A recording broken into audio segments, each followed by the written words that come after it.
Hello everybody. I'm going to talk today about our ongoing response to COVID and also the further rollout of our vaccination programme.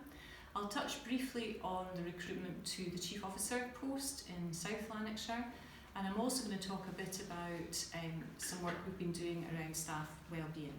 So if I start off with the numbers, new cases reported were 65.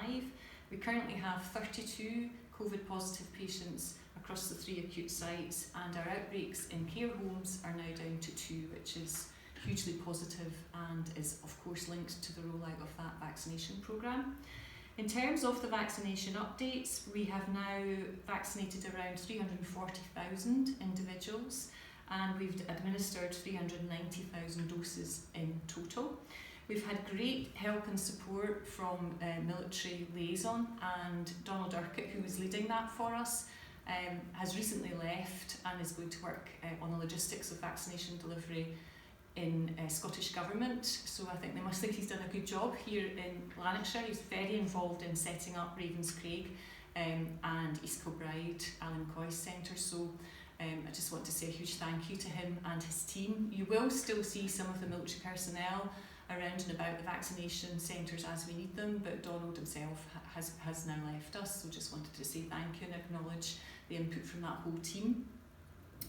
In terms of recruitment to our IJB Chief Officer post, many of you will know Val de Souza, who will be leaving us shortly for a well-earned retirement, and has steered the IJB through COVID and for several years before that as well, and has done a superb job.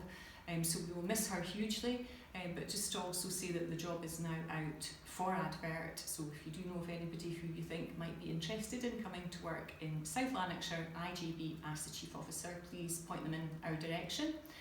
Finally, just want to talk a bit about staff wellbeing. We are holding the NHS Scotland event later this year, although it will be mainly virtual.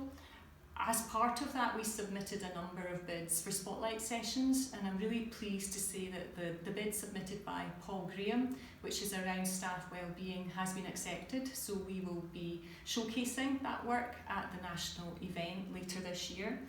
Obviously, we already had a range of wellbeing initiatives in place like any other NHS board across Scotland, but Paul and the team have put in place a huge number of things over COVID to try to support staff, ranging from things like helplines, support around PPE and bereavement, and in fact bereavement core training for managers were set up as well, and staff wellbeing rooms and rest centres, as many of you will be aware, were set up across the 3 acute sites and in other parts of our NHS in Lanarkshire. So just wanted to say that's really good news for Paul and the team, that we'll get a chance to showcase that great work at the NHS Scotland event. I hope you all had a chance to get some rest and relaxation over the Easter period, and thank you again for your ongoing contribution to NHS Lanarkshire.